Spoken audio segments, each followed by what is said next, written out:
Hello everyone, welcome to our channel. हम solve कर रहे हैं हमारी सोशोलॉजी की मोस्ट इम्पॉर्टेंट क्वेश्चन सीरीज़, जिसमें कई अगला पार्ट है। तो क्वेश्चन आपकी स्क्रीन पर है। विशेष रूप से संयुक्त प्रबंधन परिषदों के माध्यम से प्रबंधन में कार्य भागीदारी का प्राथमिक उद्देश्य किसे नहीं माना जाता है। संयुक्त प्रबंधन परिषदों में प्रबंधन में कार्य भागीदारी का किसको उद्देश्य नहीं माना जाता है? तो प्रबंधन और श्रमिकों के बीच स्वस्थ संबंधों को बढ़ावा देना, तो ये तो होगा प्रबंधन परिषद का। ठीक है। दूसरा है कार्यक्षमता दक्षता में सुधार करना। तीसरा है परिचालन लागत कम करना या मुनाफा बढ़ाना। और लास्ट है श्रमिकों को कल्याणकारी सुविधाएं प्रदान करना। तो देखिए, प्रबंधन समिति की बात हो रही है, तो पहला तो यहाँ पर बिल्कुल होगा प्रबंधन और श्रमिकों के बीच स्वस्थ संबंधों को बढ़ावा देना। और कार्यकर्ता की दक्षता में सुधार करना, ये भी होना चाहिए। और श्रमिकों को कल्याणकारी सुविधाएं प्रदान करना, ये भी यहाँ पर होना चाहिए। तो ये सारे हो जाएंगे, लेकिन जो सी ऑप्शन है ये नहीं होगा। ये प्रबंधन परिषदों का कार्य नहीं होगा कि लागत कम करना या मुनाफा बढ़ाना। अगला प्रश्न है, थिक डिस्क्रिप्शन की अवधारणा किसने विकसित की है? थिक डिस्क्रिप्शन ऑप्शन है Clifford Geertz, Max Weber, M N. Srinivas, T K. Oommen. तो थिक डिस्क्रिप्शन ये नेट में भी कई बार पूछा गया है क्वेश्चन।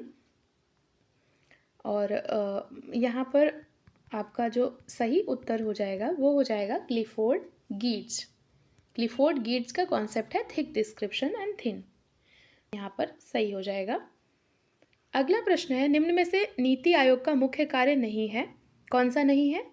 कार्मिक सेवा की स्थापना और अधिकारियों और कर्मचारियों की भर्ती करना, सरकारी कार्मिकों के पेंशन संबंधित मुद्दे, हाउसकीपिंग सेवाएं जैसे मरम्मत और रखरखाव, या फिर चुनाव संबंधी आंकड़ों को एकत्रित करना और चुनाव आयोग को प्रेषित करना। तो यहाँ पर देखिए, कार्मिक सेवा की स्थापना और भर्ती ये तो होगा, पेंशन संबंधित मुद्दे भी देखेगा, चुनाव संबंधित आंकड़ों को भी करेगा, लेकिन हाउसकीपिंग जैसे कार्य, मरम्मत रखरखाव, ये इसका कार्य नहीं है। यहाँ पर सी ऑप्शन जो है ये गलत हो जाएगा। अगला प्रश्न है, भारत में क्षेत्रीय असमानताओं को दूर करने वाली योजनाओं को प्राथमिकता प्रदान की जाती है किसके द्वारा? जिला नियोजन द्वारा, राष्ट्रीय नियोजन द्वारा, राज्य नियोजन द्वारा, या फिर उपरोक्त सभी के द्वारा। तो क्षेत्रीय असमानताओं को कौन सी जो योजनाएं हैं उनको कौन प्राथमिकता देता है? तो बहुत सिंपल सा लॉजिक है कि क्षेत्रीय असमानताओं को कौन दूर करेगा? राष्ट्रीय नियोजन, क्योंकि राष्ट्रीय स्तर की बात हो रही है, क्षेत्रीय असमानताओं को दूर करेंगे। बी ऑप्शन यहाँ पर आपका राइट हो जाएगा। अगला प्रश्न है, मादक पदार्थों की रोकथाम के उपायों की 4 श्रेणियों में से प्रभावी 2 श्रेणियां कौन सी हैं? शैक्षणिक, प्रवर्तक, सुविधाजनक, या फिर दंडात्मक? ध्यान से देखिए, शैक्षणिक, प्रवर्तक, सुविधाजनक, या फिर दंडात्मक। तो मादक पदार्थों की रोकथाम के लिए एक तो शैक्षणिक की बात होती है, यानी पहला, और एक बात होती है दंडात्मक की, यानी कि 4th। तो 1/4 किस में है? देखिए, बी ऑप्शन ही आपका है 1 और 4th, तो शैक्षणिक और दंडात्मक। अगला प्रश्न है, किसने कहा कि सामाजिक संरचना के बारे में एक वचन में बात करना असंभव लगता है? Radcliffe Brown, S F. Nadel, R K. Merton, Talcott Parsons. तो यहाँ पर एक वचन में बात करना सामाजिक संरचना के बारे में असंभव लगता है, ये मानना था एस.एफ. नोडेल का। इन्होंने माना था कि सामाजिक संरचना जो है ये भूमिकाओं की गठरी है, भूमिकाओं से मिलकर के बनी है। यहाँ पर बी ऑप्शन जो है ये आपका करेक्ट हो जाएगा। अगला प्रश्न है, आदिम समाज में जादू एवं धर्म के प्रकारात्मक प्रभावों की व्याख्या किसने अपनी पुस्तक magic, science and religion and other essays में की है? ये पुस्तक बहुत बार पूछी गई है, बहुत इंपॉर्टेंट है नेट, यूपीएचएससी और यूपीपीजीटी तीनों के पर्सपेक्टिव से। ऑप्शन है मेलिनोवस्की, ब्राउन, नाडेल और पार्सन्स। तो magic, science and religion and other essays, ये जो आपकी पुस्तक है इसके राइटर हैं मेलिनोवस्की। बहुत इंपॉर्टेंट इनकी पुस्तक है, इसको एकदम नोट डाउन करिएगा।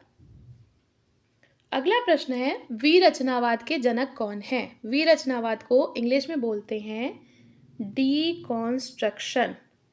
कि अगर हमें किसी टेक्स्ट के अर्थ को समझना है तो पहले हमें उसको डीकॉन्स्ट्रक्ट करना पड़ेगा, उसको तोड़ना पड़ेगा, तभी जा कर के हम उसको पहले विखंडित करें, तभी हम उसको समझ सकते हैं। तो विरचनावाद या डीकॉन्स्ट्रक्शन पूछ रहा है यहाँ पर।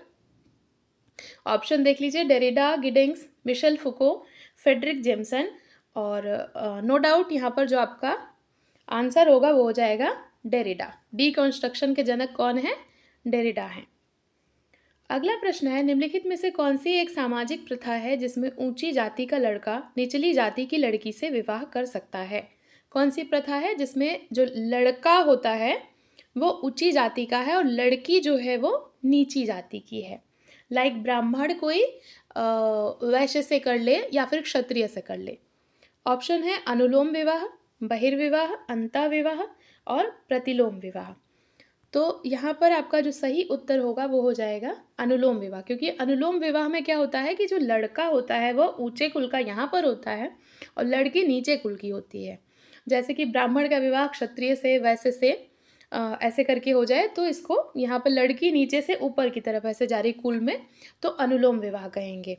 अगर इसके उल्टा होता है, यानी कि लड़की जो ब्राह्मण होती और वो किसी शूद्र से विवाह कर लेते, यानी लड़की नीचे कुल में जा रही है, तो उसको हम कहते प्रतिलोम विवाह। और बहिर्विवाह का मतलब है कि अपनी जाति से, अपने गोत्र से, इनसे बाहर अगर आप विवाह कर रहे हैं तो वैसे जाति बहिर्विवाह को तो मान्यता नहीं दी गई है, उसको अंतर्जातीय बोलेंगे। फिर बहिर्विवाह में आपका गोत्र बहिर्विवाह जैसे आ गया, ग्राम बहिर्विवाह आ गया, ये सारी चीज़ें आ जाएंगी। और अंतःविवाह जैसे जाति, अपनी ही जाति में विवाह करना। तो ये मैरिज के टाइप हो गए। तो ये थे आज के क्वेश्चंस। कल आपके लिए एक बहुत इम्पॉर्टेंट और मोस्ट अवेटेड वीडियो आएगी। आप लोग कमेंट कर रहे थे कि यूपीएचएससी के लिए एक स्ट्रेटजी वीडियो लाई जाए, तो कल वो वीडियो आएगी। आप लोग को उसका इंतज़ार है, थोड़ा सा और वेट करिए, कल तक आपको वीडियो मिल जाएगी। तो ऐसे ही पढ़ते रहिए, अपने गोल की तरफ आगे बढ़ते रहिए, वीडियो देखेंगे। Thank you so much.